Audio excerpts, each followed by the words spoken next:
नमस्कार मित्रों, basic astrology में आपका स्वागत है। मित्रों, आज हम बात करने वाले हैं प्रेम विवाह के बारे में।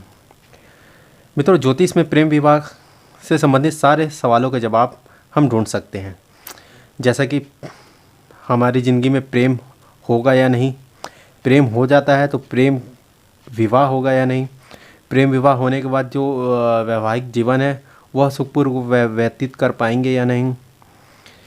तो ये सारे जो सवाल हैं, इन सवालों का जवाब हम ज्योतिष से ले सकते हैं।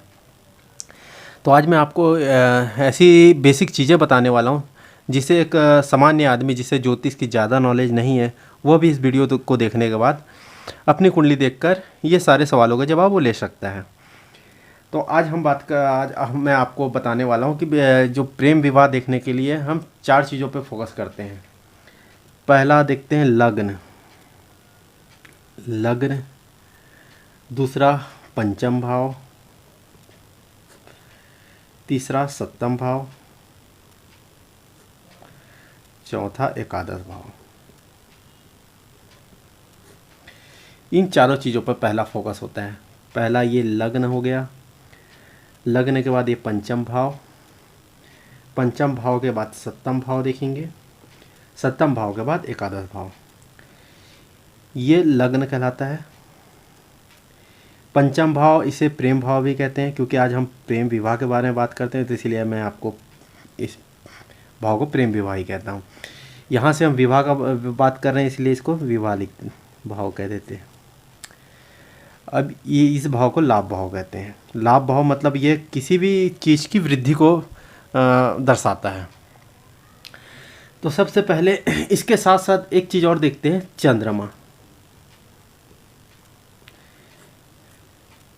चंद्रमा की स्थिति भी देखा जाता है। तो सबसे पहले हम देखेंगे इन जो 4 चीज़ों को देखने से पहले सबसे पहले जातक का चंद्रमा की स्थिति देखते हैं। तो सबसे पहले चंद्रमा देखते हैं, चंद्रमा कहाँ पर बैठा है, किस राशि में बैठा हुआ है। तो अगर चंद्रमा जो राशि में बैठा हुआ है वो राशि चर अचर द्विस्वभाव, 3 प्रकार की राशियाँ होती हैं, जैसे कि चर अचर द्विस्वभाव 3 प्रकार की राशि होगी। तो 1, 4, 7, 10 ये चर राशि होती है। अचर राशि 2, 5, 8, 11 ये अचर राशि होगी। द्विस्वभाव राशि 3, 6, 9, 12। तो इसे याद कैसे करेंगे, चर अचर द्विस्वभाव, चर अचर द्विस्वभाव। उसके बाद जो पहली राशि होगी वो चर होगी, फिर दूसरी राशि अचर, तीसरी राशि द्विस्वभाव। इसी प्रकार चौथी फिर चर, 5वीं अचर, 6वीं द्विस्वभाव, 7वीं चर, 8वीं अचर, 9वीं द्विस्वभाव, 10वीं चर और 11वीं अचर, 12वीं द्विस्वभाव। तो ये चर अचर ये राशियों का स्वभाव हो गया। ठीक है, अब राशियाँ क्या होती है, आप अगर पहली बार वीडियो देखते हैं तो मैं आपको कुछ बेसिक जानकारी दे देता हूँ। राशि 1 नंबर, 2 नंबर, 3 नंबर ये राशियों की नंबरिंग होती है। 1 नंबर होता है मेष राशि का जिसका स्वामी मंगल होता है। 2 नंबर वृष राशि होती है जिसका स्वामी शुक्र होता है। 3 नंबर मिथुन राशि होगी, उसका स्वामी बुध होगा। 4 नंबर कर्क राशि, स्वामी होगा चंद्र। 5 नंबर सिंह राशि, स्वामी होगा सूर्य। 6 नंबर कन्या राशि होगी, स्वामी होगा बुध। 7 नंबर तुला राशि, स्वामी शुक्र। 8 नंबर वृश्चिक राशि, स्वामी होगा मंगल। 9 नंबर धनु राशि, स्वामी गुरु। 10 नंबर मकर राशि, स्वामी शनि। 11 नंबर कुंभ राशि, स्वामी शनि। 12 नंबर मीन राशि, स्वामी गुरु हो गया। अब यहाँ पर राशियों में देखने वाली बात है, कर्क राशि 4 नंबर हो चंद्रमा को मिला, उसकी चंद्रमा को सिर्फ एक ही राशि मिली हुई है। 5 नंबर सिंह राशि सूर्य को मिला, सूर्य को भी एक ही राशि मिली हुई है। बाकी जितने भी ग्रह हैं सबको 2-2 राशि मिली है। जैसे मंगल को 1 नंबर में मेष राशि और 8 नंबर की वृश्चिक राशि मंगल को मिली हुई है। शुक्र को 2 नंबर और 7 नंबर तुला राशि शुक्र को मिली हुई है। बुध को 3 नंबर और 6 नंबर मिथुन और कन्या राशि बुध को मिली हुई है। शनि को देख रहे हैं, मकर और कुंभ राशि शनि की होगी। 10, 11, 9, 12 धनु और मीन राशि गुरु की होगी। इस प्रकार सभी ग्रह को 2-2 राशि मिली हुई है। तो ग्रह के बारे में कुछ बेसिक जानकारी मैंने आपको दे दी। अब ये जो होता है लग्न, ये पहला भाव कहलाता है, ये दूसरा भाव, ये तीसरा भाव, चौथा भाव, ये 5वां भाव, 6वां, 7वां, 8वां, 9वां, ये 10वां, ये भाव 11, ये 12। ये जो भाव है, भाव की पोजीशन सेम रहेगी। भाव में राशियाँ अलग अलग हो सकती हैं। जैसे कि यह 1 नंबर है तो 1 नंबर मेष राशि नहीं होगी यहाँ पर। 1 नंबर ये नंबर ये राशियों की नंबरिंग नहीं है, ये भाव का नंबर मैंने लिखा हुआ है। यहाँ पर हो सकता है यहाँ पर 2 नंबर हो जाए, हो सकता है 3 नंबर से स्टार्ट हो जाए लग्न। लग्न क्या होता है, अगर जातक के जन्म के समय जो जिस जन्म के समय क्षितिज में जो भी राशि उदय होती है वो राशि लग्न में आती है। मान लो कि जन्म के समय मिथुन राशि अगर क्षितिज में है तो यहाँ से 3 नंबर से स्टार्ट होगा, 3 से यहाँ से 3 से बाद 4 5 6 7 8 9 10 ऐसे आगे कंटिन्यू चलता चला जाएगा। अगर जन्म के समय 9 नंबर धनु राशि उदित होती है तो 9 नंबर आ जाएगा, 9 से फिर आगे कंटिन्यू 9 10 11 12 करके चलता रहेगा। तो ये बेसिक नॉलेज होगी। अब हम आपको बताते हैं कि अगर चंद्रमा की स्थिति, अगर चंद्रमा मान लो कि कहीं भी बैठा हुआ है लग्न में, सॉरी जो कुंडली में, जैसे मान लो चंद्रमा यहाँ बैठ गया चंद्रमा, और यहाँ पर लिखी हुई है मान लो कि यहाँ पर 4 नंबर लिखा हुआ है। 4 नंबर तो खुद चंद्रमा की राशि है, तो अपन दूसरा लेते हैं 7 नंबर लिख लेते हैं। मान लो यहाँ 7 नंबर लिखा हुआ है, तो 7 नंबर देख रहे हैं, 7 नंबर कौन सी राशि है? 7 नंबर जो राशि है ये 7 नंबर तुला राशि की होती है 7 नंबर, और इसका स्वामी शुक्र होता है। और 7 नंबर देख रहे हैं पहले चर अचर द्विस्वभाव कौन सा है, तो 7 नंबर चर राशि कहलाती है। तो चर राशि आने के बाद क्या होता है, इस जातक में जिस जातक के चर राशि में चंद्रमा बैठा हुआ, ये जातक क्या होता है, चर मतलब अस्थिर, इनका मन अस्थिर रहेगा। अस्थिर रहने के बाद अगर ये किसी से प्रेम कर लेते हैं और इनको अगर कोई समझा देता है, थोड़ी भी समझाइश दे देता है, तो ये आसानी से अपने प्रेम को छोड़ देते हैं इस राशि वाले। अगर चंद्रमा अचर राशि में बैठा हो, अचर राशि में मान लो कि यहाँ पर 2 5 8 11 में से कुछ भी लिखा हो, 2 5 8 11 जो होगी अचर राशि होगी। इनमें से अगर कुछ यहाँ कुछ भी लिखा हो, चंद्रमा जिस राशि में बैठा हुआ है, इनमें से 2 5 8 11 मतलब वृष राशि 2 नंबर, या सिंह राशि हो, या वृश्चिक राशि हो, या फिर कुंभ राशि हो, इन तीनों राशियों में से चंद्रमा अगर किसी में भी बैठा हो तो इनका प्रेम हमेशा स्थिर होता है। यह किसी को भी अगर प्रेम करते हैं तो बहुत आसानी से नहीं छोड़ते हैं। ठीक, अगर यही चंद्रमा 2 6 9 12 में बैठा हो, 3 6 9 12 में बैठा हो, 3 मिथुन, कन्या, धनु या मीन राशि, इनमें से किसी में भी अगर चंद्रमा बैठा हो तो ऐसे व्यक्ति द्विस्वभाव प्रकृति के होते हैं। मतलब इनका मन स्थिर नहीं रहता, ये हमेशा द्विविधा में रहते हैं।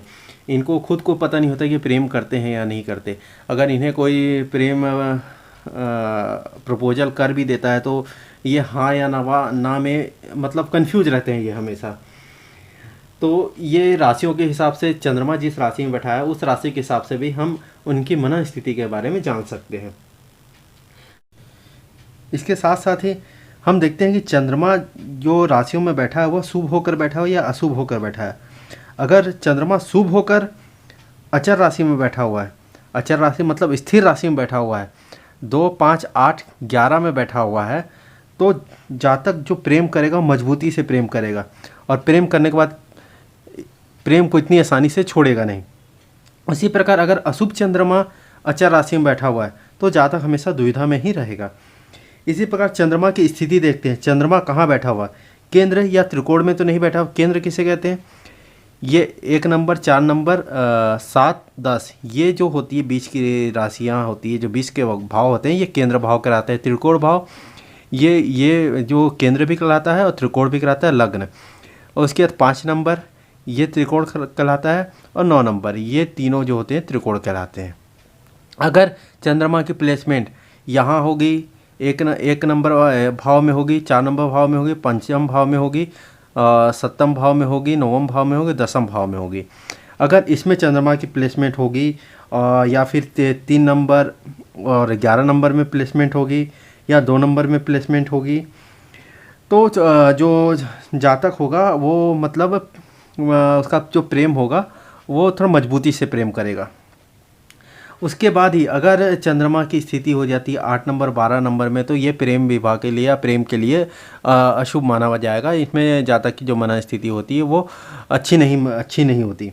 उसी प्रकार अगर 4 नंबर भाव में चंद्रमा बैठता है तो 4 नंबर में जो जातक प्रेम करेगा वो जातक अपने ही बारे में सोचेगा। मतलब वो सबसे पहले अपनी सुख सुविधाओं को देखेगा, उसके बाद मतलब प्रेम में भी वो पहले अपनी खुशी को ही प्राथमिकता देगा। इसी प्रकार चंद्रमा के साथ अगर शुभ ग्रह बैठे हुए तो वो जातक जो होगा प्रेम करेगा तो उसका प्रेम जल्दी से छूटता नहीं है। उसी प्रकार अगर अशुभ ग्रह बैठे होंगे तो उनका जो प्रेम होगा वो मतलब सफल नहीं हो पाएगा। मतलब उनमें जो मन में हमेशा दुविधा रहेगी, वैसे जातक के मन में हमेशा प्रेम के प्रति दुविधा रहेगी। जैसे कि मान लो कि अगर चंद्रमा के साथ शनि की युति बन गई या शनि की दृष्टि पड़ गई, तो ऐसा जो जातक होगा वो हमेशा अपने जीवन साथी के प्रति, मतलब अपने प्रेमी या प्रेमिका के प्रति हमेशा संदेह की भावना रहेगा, हमेशा मतलब उस पर शक ही करेगा। इसी प्रकार अगर मंगल से, अगर चंद्रमा की मंगल से युति या दृष्टि बन जाती है तो जातक मतलब प्रेमी प्रेमिका आपस में हमेशा उनका जो होगा नोक-झोंक बनता ही रहेगा। इसी प्रकार सूर्य से अगर चंद्रमा की युति या दृष्टि बन जाती है तो मतलब विच्छेद की प्रेम विच्छेद की मतलब स्थिति उत्पन्न हो जाती है। तो ये कुछ परिस्थितियां हैं जो हम चंद्रमा से, सबसे पहले चंद्रमा से प्रेम विवाह के लिए देखते हैं। इसी प्रकार अगर हम पंचम भाव की स्थिति देखते हैं, पंचम भाव में पहले देखते हैं राशियां कौन सी है।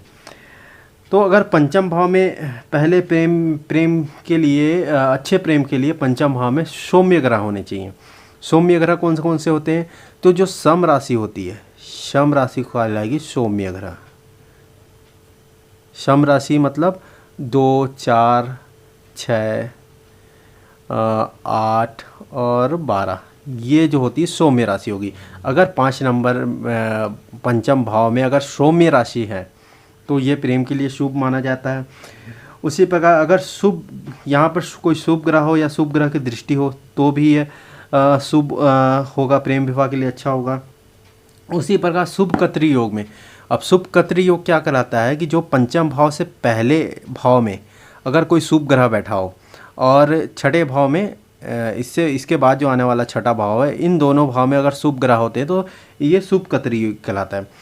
शुभ ग्रह कौन कौन से माने गए हैं? शुक्र, गुरु, बुध तब शुभ माना जाता है, या शुभ किसी शुभ ग्रह के साथ हो तो शुभ हो कहलाता है। अगर किसी अशुभ ग्रह के साथ हो तो भी यह अशुभ कहलाता है। तो मेन तो शुभ ग्रह यही कहेंगे, ये इनके लिए कंडीशन अप्लाई होता है।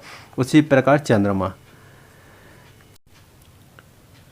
तो इन शुभ ग्रहों में से कोई भी एक ग्रह अगर इस भाव में बैठा हुआ है, मतलब पंचम भाव से पहले वाले भाव चतुर्थ भाव में अगर कोई का शुभ ग्रह बैठा हुआ है इन चारों में से, और अगर छठे भाव में कोई शुभ ग्रह बैठा हुआ है, मतलब इससे पहले वाले भाव और इसके बाद वाले भाव में अगर यहाँ भी शुभ ग्रह बैठा हुआ है, यहाँ भी शुभ ग्रह, तो ये शुभ कत्री योग कहलाता है। तो अगर शुभ कत्री योग में यह भाव होता है तो वो उसे भी प्रेम के लिए शुभ माना जाता है। ऐसे में जो जातक का प्रेम होगा वह बहुत मजबूत होगा। ऐसा मजबूती जातक जो होगा मजबूती से प्रेम करता है। इसी प्रकार हम पंचम की स्थिति देखते हैं, पंचमेश की स्थिति देखते हैं। पंचम की स्थिति तो हमने देख ली, अब पंचमेश की स्थिति देखते हैं। पंचमेश की स्थिति में क्या देखेंगे? पंचमेश कहाँ पे स्थिति है? तो अगर अच्छे प्रेम के लिए पंचमेश की स्थिति देखते हैं तो पंचमेश होना चाहिए केंद्र और त्रिकोण में होना चाहिए। केंद्र किसे कहते हैं मैंने आपको बताया था, ये केंद्र हो गया। अगर इन चारों में से अगर यहाँ पर कोई पंचमेश बैठा है तो वो शुभ होगा। अगर त्रिकोण में अगर पाँचवें और पंचम और नवम भाव में भी अगर पंचमेश बैठा हुआ है तो उसकी स्थिति को भी अच्छी मानी जाएगी, और उसे भी क्या मतलब उसे भी प्रेम के लिए अच्छा माना जाता है। और उसमें अगर केंद्र त्रिकोण में बैठा हुआ और अगर जिस केंद्र त्रिकोण में जिस ग्रह के साथ बैठा है वो भी अगर लग्नेश का मित्र है तो वो भी और भी शुभ हो जाता है। इसी प्रकार जो पंचमेश है उनकी शुभ ग्रहों के साथ युति हो जाती है या फिर उस पर शुभ ग्रहों की दृष्टि पड़ जाती है तो ये भी प्रेम के लिए बहुत ही शुभ माना जाता है। तो ये स्थिति देखती है, और जस्ट इसके अगर अपोजिट स्थिति बनती है तो वो प्रेम के लिए शुभ नहीं माना जाता, उसे प्रेम के लिए अशुभ माना जाता है। इसी प्रकार प्रेम का जो कारक ग्रह है, कारक ग्रह पंचम का जो कारक ग्रह उसकी स्थिति भी देखते हैं। पंचम का कारक ग्रह कौन सा है? गुरु। इसे ही प्रेम का कारक ग्रह भी कहते हैं। ये प्रेम का कारक ग्रह है। तो इस गुरु की स्थिति भी देखते हैं। गुरु की स्थिति कहाँ होनी चाहिए? केंद्र और त्रिकोण में होनी चाहिए। यहाँ पर इन चारों में से गुरु कहीं पर विराजमान हो, या फिर इन त्रिकोण में से पंचम भाव या नवम भाव में से कहीं गुरु विराजमान हो तो ये शुभ माना जाएगा। उसी प्रकार गुरु पर किसी शुभ ग्रह की दृष्टि हो या शुभ ग्रह से युति बनी हुई तो भी वह शुभ माना जाएगा। और अगर इस गुरु की जो युति या दृष्टि पंचमेश के साथ बन जाए, पंचमेश और गुरु अगर इनका संबंध आपस में बन जाता है तो यह प्रेम के लिए बहुत ही ज़्यादा शुभ माना जाता है। अब उसके बाद हम देखते हैं, ये तो कुछ विशेष योग हो गए, कुछ विशेष परिस्थिति होगी। उसके बाद हम देखते हैं कि प्रेम को तो देख लिया, प्रेम कैसा प्रेम होगा, प्रेम मतलब प्रेम की स्थिति कैसी होगी वो हमने देख लिया। पहले हमने मन स्थिति देख लिया, फिर प्रेम देख लिया। प्रेम के बाद अब आते हैं विवाह में। तो विवाह में देखने के लिए हम क्या करते हैं, इन चारों का संबंध देखते हैं। अगर इन चारों का संबंध अगर बन जाता है किसी भी प्रकार से कुंडली में तो बहुत ही प्रेम विवाह होगा, अवश्य होगा। प्रेम विवाह के बाद प्रेम विवाह सफल भी होगा और वैवाहिक जीवन जो होगा वो भी बहुत अच्छा व्यतीत होगा। जब मान लो कि अगर अब इनका संबंध कैसे बनता है वो मैं आपको बता देता हूँ। मान लो कि ये सातवां, यहाँ पर मान लो कि यह मेष लग्न की कुंडली है, मेष लग्न होगा, इसलिए यहाँ पर मेष लग्न 1 नंबर है तो 1 नंबर मेष लग्न की कुंडली कहला ली। तो मेष लग्न की कुंडली मान लेते हैं और यहाँ 7 नंबर लिखा हुआ है तो ये मान लेते हैं यहाँ पर तो तुला राशि आ गई। तो 7 नंबर का जो ग्रह है वो कहलाता है शुक्र, 7 नंबर का शुक्र ग्रह हो गया। अब और यहाँ पर देखते हैं पंचम भाव में 5 नंबर आ गया सूर्य का। तो सूर्य और जो शुक्र है इनका संबंध आपस में बनना चाहिए। अब संबंध कैसे बनेगा, तो या तो शुक्र इस भाव में आके बैठ जाए या सूर्य इस भाव में आके बैठ जाए, ये पहला संबंध, या दोनों आपस में राशि चेंज कर ले, 7 नंबर शुक्र यहाँ आ जाए सूर्य यहाँ आ जाए, या दोनों एक साथ किसी भी एक भाव में बैठ जाए, ये दोनों यहाँ पर बैठ गए या दोनों यहाँ पर बैठ गए। इसके अलावा ये मतलब ये पहली स्थिति होगी। इसके अलावा भी अगर दोनों कहीं और भी एक साथ बैठ जाते हैं अच्छे भाव में, मतलब 6, 8, 12 को छोड़ गए तो भी प्रेम विवाह के योग बनते हैं। ये प्रेम विवाह के योग है। उसके साथ अगर इसका संबंध लाभ भाव से हो जाए, अगर ये दोनों की युति सूर्य की और शुक्र की युति अगर मान लो कि यहाँ पर लाभ भाव में बन जाती है तो ये दोनों का प्रेम होगा। प्रेम के साथ साथ प्रेम विवाह तो होगा। प्रेम विवाह को यहाँ क्योंकि वृद्धि का घर है तो ये वृद्धि करेगा उनमें, मतलब प्रेम विवाह में वृद्धि, मतलब उसका जो जीवन होगा सफल होगा, वैवाहिक जीवन सफल होगा और आनंद पूर्वक व्यतीत करेंगे। अगर कोई और रुकावटें अगर कुंडली में नहीं आती तो बहुत ही अच्छी वैवाहिक जीवन में मतलब सफलता प्राप्त होगी।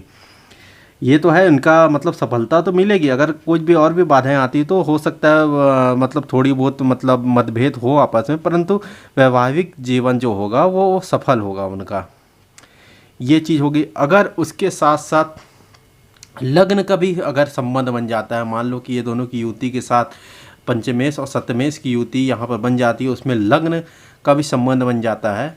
मान लो कि लग्नेश भी यहाँ पर बैठ गया, या फिर ये तीनों पंचम सप्तम और लाभेश तीनों लग्न में बैठ गए, या फिर ये पंचमेश लग्नेश और लाभेश विवाह स्थल में बैठ गए, या फिर इसमें बैठ गए। इन तीनों की इन चारों का संबंध किसी भी प्रकार से दृष्टि संबंध या युति संबंध बन रहा है तो फिर ये प्रेम विवाह सफल प्रेम विवाह के लिए बहुत ही लाभदायक सिद्ध होता है। अब तो ये तो हो गया सफल प्रेम विवाह के लिए। अगर इसमें हम एक कम कर देते हैं, मान लो कि लग्न हटा देते हैं, तो भी पंचमेश सप्तमेश की स्थिति तो भी ये विवाह सफल विवाह कहलाएगा। पंचम और सप्तम की संबंध बन रहा है, उसके साथ लाभ भाव का भी संबंध बन रहा है तो भी ये सफल विवाह कहलाएगा। और अगर इसमें एक और हटा देते हैं अपन, एकादश को भी हटा देते हैं, अगर खाली सप्तमेश और पंचमेश का संबंध भी बनता है तो भी प्रेम विवाह अवश्य ही होगा। परंतु इस प्रेम विवाह में प्रेम विवाह सफल होगा या नहीं होगा, इसके लिए हम कुछ परिस्थितियां उसमें फिर देखनी पड़ेगी। तो अगर हम खाली ये जानकारी लेना है कि प्रेम विवाह होगा नहीं तो ये दोनों का संबंध बनाते हैं। अगर यहाँ पर कोई भी राशि हो, मान लो कि यहाँ पर 3 नंबर मिथुन राशि है, तो मिथुन राशि होगी तो यहाँ बुध बुध इसका पंचमेश कहलाएगा, और बुध अगर पंचमेश कहलाएगा तो यहाँ 3 होगी तो ये 4 और यहाँ 5, यहाँ सूर्य आ गया। तो सूर्य और बुध का संबंध आपस में बन रहा है, तो भी यह बहुत ही शुभ मतलब प्रेम विवाह के लिए यह कंडीशन पैदा हो जाती है। तो इसी प्रकार अब प्रेम विवाह, अब आप बात आती है कि प्रेम विवाह के लिए तो हमने देख लिया कि प्रेम विवाह होगा, परंतु प्रेम विवाह कब होगा? प्रेम विवाह कभी कभी होता है कि प्रेम विवाह का योग तो है कुंडली पर, प्रेम विवाह होता नहीं। तो प्रेम विवाह के लिए अनुकूल दशा भी होनी चाहिए। प्रेम विवाह होगा तो प्रेम विवाह या तो इन दोनों का संबंध बन रहा है तो या पंचमेश की दशा आ गई, पंचमेश की दशा आ गई या सप्तमेश की, दोनों का संबंध बन रहा है तो उन दोनों पंचमेश या सप्तमेश की अगर दशा आ जाती है, अनुकूल दशा उनको मिल जाती है, उसके साथ साथ अनुकूल गोचर मिल जाता है, तो इनका प्रेम विवाह उस अनुकूल दशा और उस गोचर में उनका प्रेम विवाह अवश्य ही होगा। अगर उनको अनुकूल दशा नहीं मिलती तो प्रेम विवाह उनमें नहीं हो सकता। कहने का मतलब लग्न में कुछ योग बनते हैं तो उस योग के लिए, उन योग को फलित होने के लिए अनुकूल दशा का भी होना आवश्यक है। तो इस प्रकार कुंडली में हम प्रेम विवाह को देखते हैं। अब इसके बाद अगर कुछ भी डाउट होकर, कुछ भी आपको अगर समझ ना आया हो तो आप अवश्य ही मुझसे पूछें, मैं आपको ज़रूर बताऊंगा। और अगर इसमें फिर भी अगर कुछ डाउट आपको रह गया तो आप कमेंट में कमेंट कीजिए, कमेंट में आपका डाउट क्लियर करूंगा। अगर फिर भी आपका डाउट क्लियर नहीं होता है तो अगर आप कहेंगे तो और क्लियरिटी के साथ मैं एक वीडियो और इसमें बता दूंगा विथ एग्जाम्पल के साथ। तो अगर आपको आज की वीडियो अच्छी लगी हो तो आप अवश्य ही लाइक करें, सब्सक्राइब करें और शेयर भी करें अपने दोस्तों से, जिन्हें इस जानकारी की आवश्यकता है उन्हें शेयर अवश्य ही करें, और सब्सक्राइब ज़रूर करें ताकि मुझे मोटिवेशन मिलता रहे। लाइक करें, मुझे मोटिवेशन मिलता रहे और मैं इस तरह की वीडियो आपको लोगों के लिए लेकर आता रहूं। ठीक है, मिलते हैं नेक्स्ट वीडियो में। धन्यवाद।